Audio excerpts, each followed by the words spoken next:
तो एक प्रार्थना है कि भक्तों की बात को सत्य कर दो। हे नाथ, आपसे एक निवेदन कर रहा हूं,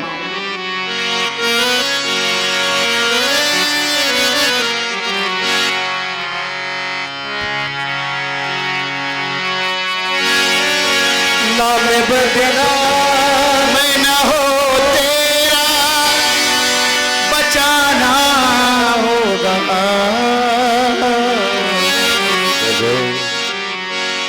नाम बदनाम न हो तेरा बचाना होगा। आज दुनिया को कोई जलवा दिखाना होगा। आज दुनिया को कोई जलवा दिखाना होगा। नाम बदनाम न हो तेरा बचाना होगा। आज दुनिया को कोई जलवा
बढ़ाने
लेकिन भक्तों की बात को सत्य कर दे। सत्यम विधातुम निज भृत्य भाषितुम। भगवान सुखदेव कहते हैं परीक्षित, अपने भक्त की बात को सत्य करने के लिए भगवान ने सोचा 9 महीने गर्भ में अब जाऊंगा, किसी को बाप बनाऊंगा, किसी को मां बनाऊंगा, तब तक तो मेरा प्रहलाद मार दिया जाएगा। भगवान ने सोचा अभी खंभे को ही माता और पिता बना लेता हूं, और अपने भक्त की बात को सत्य करने के लिए स्तंभे शतायाम नमृगम न मानुषम, खंभे को फाड़ करके न मनुष्य न सिंह, भगवान नृसिंह का प्रादुर्भाव हुआ। प्रेम से बोलो नृसिंह भगवान की जय। भगवान नृसिंह प्रकट हो गए। नृसिंह भगवान, आइए यहां बैठी पुजारी जी, बैठी, आरती में जाना है, बैठी। भगवान नृसिंह को देख करके भयभीत हो गया हिरण्यकशिपु। हिरण्यकशिपु भयभीत हुआ, फिर शक्ति लगाई और शक्ति लगा करके भगवान नृसिंह पर आक्रमण कर दिया। युद्ध शुरू हो गया। नृसिंह भगवान एक बार पकड़े, हिरण्यकशिपु भाग गया तो देवताओं की घबराहट बढ़ गई। जो देवता जय जय बोल रहे तो धीरे बोलने लगे कि लगता है भगवान से भी मरने वाला नहीं है। तब भगवान ने दोबारा पकड़ा, कैसे? जैसे मूस को सांप पकड़ लेता हो, और पकड़ करके दबाया अपने जांग पर, दरवाजे पर पकड़ कर ले आए। भगवान नृसिंह ने पूछा, हिरण्यकशिपु बोल, दिन है कि रात? बोले नहीं, संध्या का समय था। मैं मनुष्य हूं कि सिंह? बोले नहीं। ऊपर हो के नीचे का? नहीं। जितना वरदान मांगा था सब नहीं नहीं नहीं नहीं कर दिया। भगवान ने कहा अब बचोगे कि जाओगे? बोले अब तो जाना निश्चित है। भगवान नृसिंह ने 10 नाखून और उस हिरण्यकशिपु के पेट में मारा, पेट फट गया। अब पेट फाड़ करके हृदय फाड़ दिया और फाड़ करके अतड़ियां सब बांध दिए। प्रेम से बोले हिरण्यकशिपु मर्दन भगवान की। हिरण्यकशिपु मर गया। मरने के बाद भगवान नृसिंह गर्जना करने लगे, भूकंप आ गया, दिग्गज डोलने लगे। भगवान नृसिंह जब देखते थे तो लगता था कि आग ज्वाला बरस रही। भगवान नृसिंह के श्वास से सागर उछलने लगा, ज्वारभाटा आने लगा, पृथ्वी थर-थर कांपने लगी। सब देवता भगवान की स्तुति किए, नहीं माने। लक्ष्मी जी को बुलाया गया। लक्ष्मी जी सज सवर के भगवान के सामने गई। नृसिंह भगवान झपट गए, लक्ष्मी जी भाग गई। ऐसा तो स्वरूप देखा ही नहीं। तब प्रहलादम प्रेषयामास, प्रहलाद को देवताओं ने कहा तुम आगे चलो। क्यों? क्योंकि सारी घटना तुम्हारे चलती हुई है। देवता सोचे भगवान आक्रमण करेंगे तो प्रहलाद ही मरेगा ना, हम तो बच जाएंगे। प्रहलाद जी को आगे किया। प्रहलाद जी गए और भगवान के चरणों में गिर पड़े। स्वपाद मूले पतितम तमर्भकम। भगवान के चरणों में प्रहलाद जब गिर पड़े, भगवान अपने हाथ उनके ऊपर रख रहे हैं। भगवान का हाथ ऐसा कैसा है? बोले काला ही विस्तृत दिया।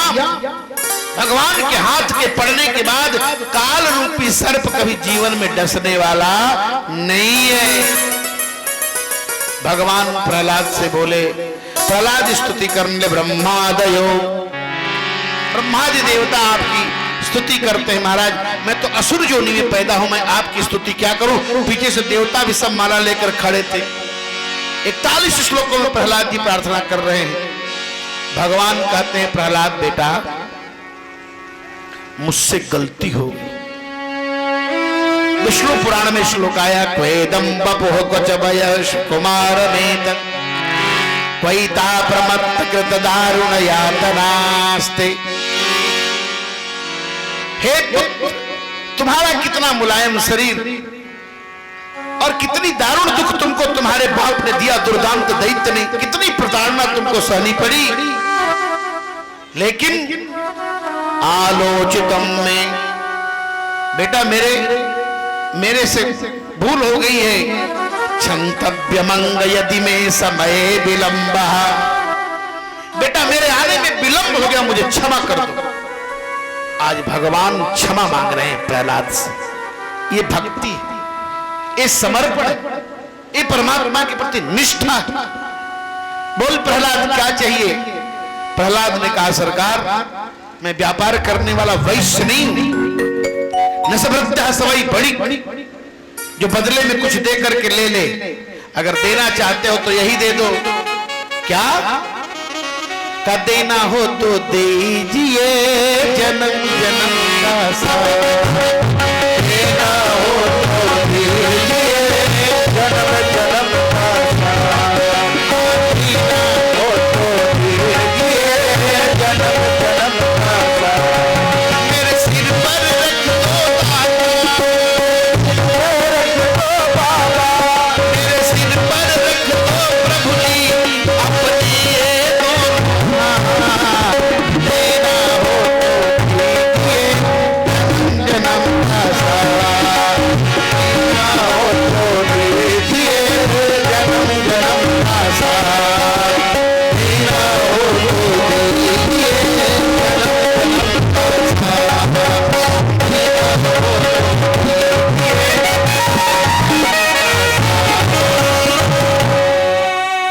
महाराज मुझे कुछ नहीं चाहिए, रही मन वे नर मर चुके, जो कछु मांगन जाए। और उनसे पहले वे मुए, जिन मुख निकसत ना। एक व्यक्ति हैं विशाखापत्तनम में, ब्राह्मण हैं। 2005 तक बहुत गरीब थे वो, और इस समय 2000 करोड़ की प्रॉपर्टी के मालिक हैं। उस व्यक्ति की विशेषता है, कोई भी व्यक्ति उनके ऑफिस में चला जाए, पैसा मांग दे, कभी जीवन में नहीं कहते। 145 हनुमान मंदिर बनवाया। उनका नाम है राजेश कुमार ओझा, आरा के रहने वाले, विशाखापत्तनम के हैं। विशाखापत्तनम के रहने वाले आरा के पास, सिमरिया के पास, बिहिया के पास एक गांव है धवरी। वो व्यक्ति कहता है कि मुझे महाराज जब पैसा कोई मांगता है नहीं देता हूं, तो मुझे रात में भगवान आकर के कहते हैं कि तुमको पैसा दिया नहीं करने के लिए। महीने में लगभग 40 से 35 लाख रुपए केवल तनख्वाह देते हैं मंदिर के पुजारियों। सभी ज्योतिर्लिंग में पुजारी हैं, विंध्याचल पुजारी हैं, आसाम पुजारी हैं। केवल पूजा करो, ये उनकी भावना है। भगवान नृसिंह ने कहा कुछ वर मांग लो। प्रहलाद ने कहा भगवान मांगने का जो संकल्प है इसको समाप्त कर दो। दूसरा वरदान ये दे दो, मेरे बाप ने जीवन भर आपकी शिकायत की है, उसको नरक न जाना पड़े। भगवान मुस्कुराए, बोले अरे बेटा, तुम्हारे जैसे पुत्र से ब्रह्मा, मरीचि और कश्यप 3 पवित्र हो गए। अगर तुम्हारी 21 पीढ़ी होती तो मैं उसको भी मुक्त कर देता। प्रहलाद, तुम्हें मैं एक मनवंतर का राज्य दे रहा हूं। देखिए, बिन मांगे मोती मिले, मांगे मिले नभी। जाओ बेटा। ब्रह्मा जी आए तो भगवान बिगड़ गए। ब्रह्मा जी, असुरों को ऐसा ही वरदान देते हो? असुरों को ऐसा वरदान देना सर्प को दूध पिलाने जैसा है। इसके बाद भगवान अंतर्ध्यान हुए। प्रहलाद चरित्र के बाद 8वें स्कंद में भगवान का एक हरि अवतार हुआ, जिन्होंने गजराज की रक्षा की। गज और ग्राह का चरित्र सुनाया। गजग्राह का युद्ध कहां हुआ? पटना के पास सोनपुर में, जहां पूज्य त्रिदंडी स्वामी जी ने गजेंद्र मोक्ष पीठ बनाया है। नारायणी नदी जो नेपाल से चलकर आती है। इसके बाद समुद्र मंथन की कथा सुनाई। देवता बड़े दुखी थे क्योंकि प्रहलाद के पुत्र हुए विरोचन और विरोचन के पुत्र हुए राजा बलि। ये राज्य करने लगे, ये राज्य छोड़ने का नाम ही नहीं ले रहे थे। तब विरोचन, तब बलि जी महाराज पर कृपा करने के लिए देवताओं ने भगवान से प्रार्थना की। तब भगवान वामन बन करके वामन अंगुल में राजा बलि पर कृपा करने के लिए आए। भगवान वामन का चरित्र सुनाया। प्रेम से बोले वामन भगवान की जय। सत्यव्रत राजा के यहां भगवान मछली बने, मत्स्यावतार। प्रेम से बोले मत्स्यावतार भगवान की जय। नवम स्कंद में देखिए, प्रधानमंत्री आने वाले होते हैं ना, तो छोटे मोटे पदाधिकारी फटफट आते जाते रहते हैं। कौन आने वाले हैं? भगवान राम और कृष्ण। नौ स्कंद वैवस्वत मनु के वंश का वर्णन किया। जिस वंश में इक्ष्वाकु मनु, इक्ष्वाकु का वंश, उसी वंश में नभाग और अम्बरीश की कथा सुनाई जो दुर्वासा का चरित्र है। आगे राजा सगर का जन्म हुआ। उनकी मां को सौतों ने गर्भ में जहर दे दिया था, इसलिए जहर के साथ उनका जन्म हुआ, इसलिए उनका नाम सगर। सगर के 60,000 पुत्र हुए, सब जल गए कपिल मुनि के अपमान से। इसी वंश में आगे हुए महाराज त्रिशंकु। त्रिशंकु के पुत्र हुए हरिश्चंद्र। त्रिशंकु राजा के मुंह से, उनके लार से, और कुछ लोग कहते हैं कि त्रिशंकु राजा को विंध्याचल पर्वत पर विश्वामित्र स्नान कराया, जिससे कर्मनाशा नाम की नदी निकली, जो गंगा जी से 20,000 वर्ष बड़ी है। इसके बाद आगे इसी वंश में त्रिशंकु के पुत्र हुए हरिश्चंद्र। हरिश्चंद्र के पुत्र हुए रोहित। रोहित यही वंश का वर्णन करते हुए अंशुमान, दिलीप और भगीरथ, जिन्होंने गंगा मैया को प्रकट किया। बोल गंगा मैया की जय। गंगा महारानी प्रकट हुई। इसके बाद अब आगे खटवांग के पुत्र हुए दीर्घबाहु। दीर्घबाहु के पुत्र हुए महाराज रघु। रघु के पुत्र हुए अज। अज के पुत्र हुए महाराज दशरथ, जिनके 700 विवाह हुए। महाराज दशरथ के 700 विवाह हुए। इसका प्रमाण गीतावली रामायण। गोस्वामी जी ने 12 ग्रंथ लिखा है, उसमें गीतावली में 700 विवाह हुए राजा दशरथ। राजा दशरथ के यहां 4 रूप में भगवान प्रकट हुए। तस्यापि भगवानेश साक्षात् ब्रह्ममयो हरि हंसांसे चतुर्धागा। कहते हैं राजन, भगवान 4 रूप में प्रकट हुए। राम, लक्ष्मण, भरत और शत्रुघ्न। राजा दशरथ की उम्र उस समय 60,000 वर्ष की थी। तब राम का जन्म हुआ। राम के जन्म में राम कथा का विस्तार पूर्वक वर्णन करते हुए भगवान व्यास ने एक ही श्लोक में पूरी राम कथा लिख दिया। गुरुवर थे त्यक्त राज्य व्यचरदनुबनु पद्म पद्भ्याम प्रिया पाण स्पर्शात् क्षमाभ्याम रजत पथिर्जो यो हरीन्द्रानुजाभ्याम वैरूप्या छोरपणख्या प्रियरो विरहरुषो रोपितो भ्रूगजुम्ब प्रस्तावबद्ध सेतो खलदवदहनः कौशलेन्द्रोवता। भगवान श्री राम का जन्म हुआ। राजा दशरथ के यहाँ बधाइयां बज रही हैं। राम जी के जन्म का एक पद गा करके, केवल छुछाए न मैं राम जी का पद नहीं, गाना होगा ना, बिना गाए कैसे होगा, इसलिए थोड़ा सा गा देते हैं एक पद। आज खुले अवध के भाग बधाई बाजे, आज खुले अवध के भाग बधाई बाजे, दशरथ जय हो, दशरथ जय हो, दशरथ के दरबार बधाई बाजे,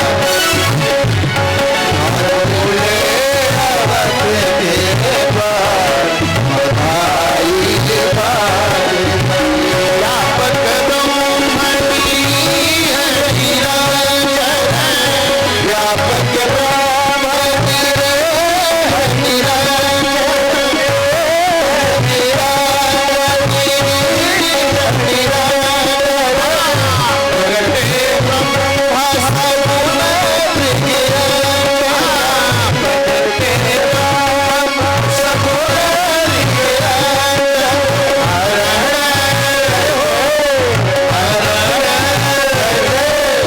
हर सकल महिमा बधाई बाजे,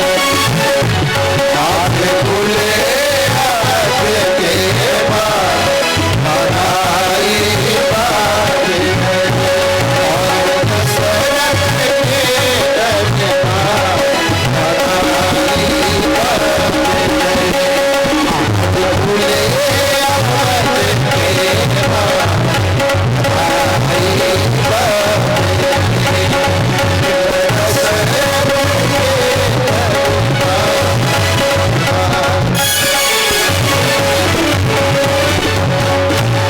सुन रामभद्र सरकार की जय। दो अध्याय में भागवत महापुराण में राम कथा है। पद्म पुराण में 30 अध्याय, स्कंद पुराण में 75 अध्याय, विष्णु पुराण में 22 अध्याय। अलग अलग अध्यायों में राम कथा अलग अलग पुराणों में है, लेकिन श्रीमद् भागवत में केवल 2 ही अध्याय में राम कथा है। राम कथा इसलिए सुनाई कि बिना मर्यादा के लीला का आगमन नहीं हो सकता, और जब तक जीवन में मर्यादा नहीं आएगी तब तक हम लीला के अधिकारी नहीं होंगे। राम जी मर्यादा पुरुषोत्तम है और भगवान कृष्ण लीला। राम जी के चरित्र के साथ निमि वंश अन्य वंशों का वर्णन करते हुए कुरु वंश, कौरव वंश, पांडु वंश का वर्णन करते हुए पांचाल वंश का वर्णन किया। तत्पश्चात कहा राजन भगवान कृष्णचंद्र वंश में आए और इस संसार में आकर के माया मनुष्य का रूप धारण किए। वसुदेव जी की पत्नी देवकी से उनका जन्म हुआ और सब कुछ लीला करके चले गए। परीक्षित ने पूछा कथा होगी? बोले हाँ कथा होगी। एक महा कृपण व्यक्ति कथा सुनने जा रहा था। पैसा तो बहुत रखा था, लेकिन सोचता था कि कमाई में फरियाल है। तो पंडित जी से पूछा, पंडित जी 4 आना में कथा हो जाएगी? पंडित जी ने कहा हाँ 4 आना में कथा हो जाएगी। आप लोग घबराए नहीं, 5 से 10 मिनट में जन्म हो जाएगा बस। पंडित जी ने कहा कथा हो जाएगी, प्रसाद बनाओ। कथा की तैयारी हो गई। पंडित जी ने कथा शुरू किया तो सत्यनारायण भगवान की कथा के पहले अध्याय का पहला श्लोक और 5वें अध्याय का अंतिमवां श्लोक पढ़ के पंडित जी ने 5 बार शंख बजा दिया। जब 5 बार शंख बजा दिए तो जजमान बोला महाराज जी मोबाइल से बात करना तो बाहर जाओ। 5 बार जब शंख बजा दिया पंडित जी ने तो उसने कहा पंडित जी कथा हो गई? बोले हाँ हाँ कथा हो गई, प्रसादी बांटो। बोले कहा पंडित जी ये कथा सुनाओ थी? अरे कथा में तो लीलौती कलौती का कहीं नाम ही ना आयल। महाराज जी बोले लीलौती कलौती हल्का फुल्का समझ रहे हो, वो साधु नाम बनिया उतने बड़े सेठ की बेटी है, तुम्हारे चवन्नी पर आएगी कि उसके लिए नोट खर्चा करना पड़े, है ना? तो महाराज आप कथा सुनाते हमको तो समझे भी नहीं है। अच्छा परीक्षित ने कहा कथितो दसम स्कंध। महाराज 4 दिन से बैठा हूं कथा सुनने के लिए, अब तो सुनाओ। कथितो वंश विस्तारो भवता सूर्यो